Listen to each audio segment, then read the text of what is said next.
Bienvenida y bienvenido. Hoy tenemos sobre la mesa un artículo que lanza, la verdad, una acusación de alto voltaje. Sí, una acusación muy seria. Que una de las figuras más importantes de la izquierda europea, Jean-Luc Mélenchon, está, supuestamente, avivando el fuego del racismo para ganar votos. Nada menos. Nuestra misión aquí no es juzgar, sino investigar. Vamos a seguir las pistas que nos da este texto para entender si estamos ante una estrategia política maquiavélica o una simple polémica sacada de quicio. Efectivamente, es un punto de partida potente. El artículo en cuestión no se anda con rodeos. Plantea que Mélenchon y su partido, la France Insoumise, han adoptado una estrategia deliberada. Deliberada, dices. Las réplicas que, ojo, están surgiendo desde la propia izquierda. Entendido. Y todo, como siempre, basándonos solo en la perspectiva que nos ofrece esta fuente. Exclusivamente. Vale, pues vamos al lío. ¿Cuál es el núcleo de esa acusación? ¿Cómo describe el artículo esta supuesta estrategia? Pues mira, el texto la bautiza con un nombre muy provocador. La llama un Black Lives Matter a la francesa.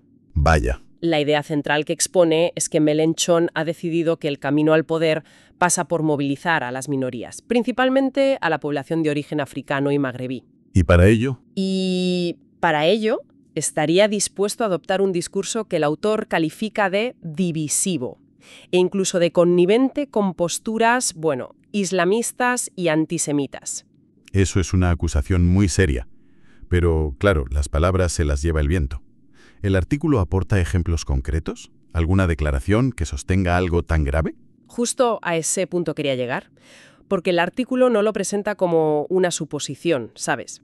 Lo fundamenta con citas que atribuye directamente a Mélenchon. A ver. La más explosiva, sin duda, es una frase supuestamente dirigida a los franceses blancos que dice, y cito, «Vamos a enseñarles que somos más numerosos e inteligentes. Si tenemos más hijos, peor para ellos. Nos han colonizado, ahora están en la mierda». Un momento. Esa frase es dinamita pura. ¿El texto ofrece algún contexto? ¿Confirma la fuente, el dónde y el cuándo se dijo? Porque una cita así, sacada de contexto, puede ser un arma de propaganda. Es una pregunta clave y absolutamente pertinente. El artículo la presenta como un pilar de su argumento, pero no entra en detalles sobre el origen exacto de la cita. Lo que nos obliga a tratarla con la debida cautela. Lo que sí hace el autor es enmarcarla dentro de lo que él considera un patrón de comportamiento. No la presenta como un lapsus, sino como parte de un discurso coherente. De acuerdo, un patrón. ¿Qué otras piezas de ese patrón nos muestra el documento? Nos lleva a una entrevista en un programa de YouTube, Librería Africane. ¿Vale? Allí, según el texto, Mélenchon se dirige a los votantes de la región de Nord, que es un bastión electoral de Marine Le Pen, y los tacha de intelectualmente pobres y de racistas. O sea, directamente. Directamente, aquí el argumento del artículo es muy claro. Mélenchon no busca tender puentes, sino que está trazando una línea de batalla. Elige a sus enemigos, la Francia blanca y obrera que vota a Le Pen, para así consolidar a sus aliados. O sea que, según esta fuente, no son comentarios aislados, sino que son movimientos tácticos en un tablero de ajedrez identitario. Exactamente. La narrativa que construye el autor es la de un político que ha decidido que la vieja lucha de clases ya no es suficiente, que la nueva contienda política en Francia se libra en el campo de la raza y la identidad. Y aquí llegamos a lo que el artículo considera la clave de bóveda de toda esta estrategia. La propia figura de Mélenchon lo presenta como una paradoja andante, un magrebí europeo. Efectivamente, el análisis se detiene mucho en su biografía. Nacido en Marruecos, de padre francés con raíces españolas y madre con ascendencia italiana. Un perfil muy mediterráneo. Totalmente. Y el autor subraya con insistencia que pese a nacer en el Magreb, no tiene ni una gota de sangre africana.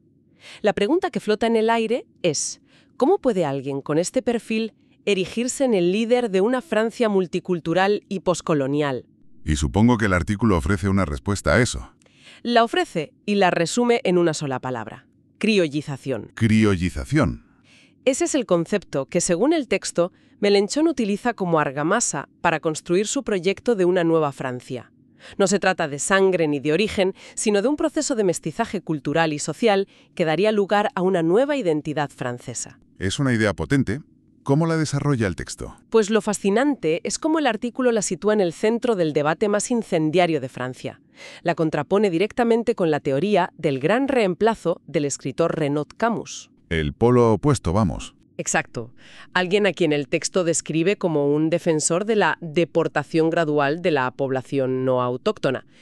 Al enfrentar estos dos conceptos, el autor nos pinta un cuadro de la política francesa como un campo de batalla existencial. Por un lado, la criolización de Mélenchon, por el otro, el gran reemplazo de Camus.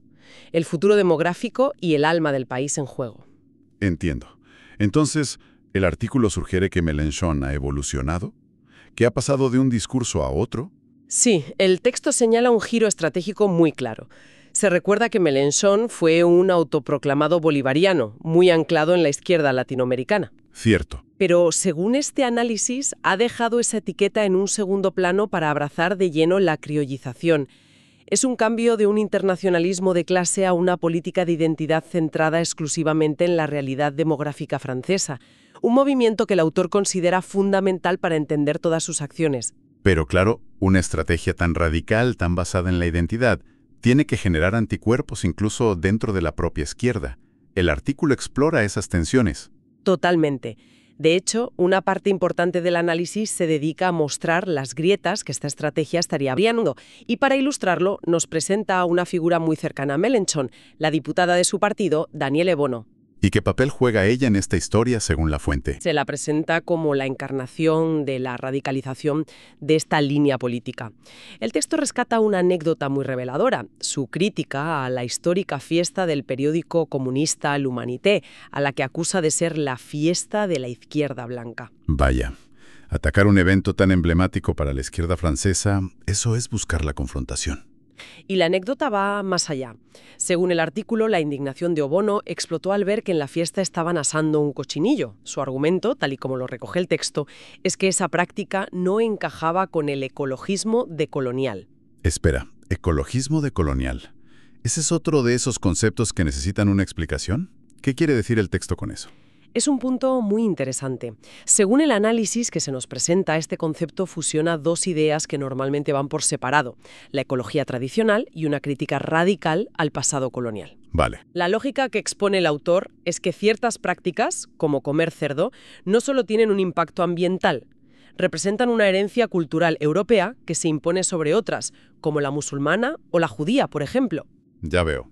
Es un ejemplo perfecto de cómo se están aplicando, según la fuente, nuevas lentes ideológicas a viejos debates y tradiciones. Entiendo. Se mezcla la lucha ecologista con la política de identidad. Y me imagino que no todo el mundo en la izquierda compra ese paquete. Ni mucho menos.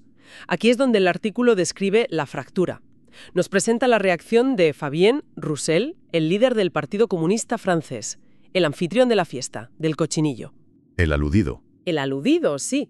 Cuando un periodista le pregunta directamente si existe el racismo antiblanco, la respuesta que recoge el texto es contundente.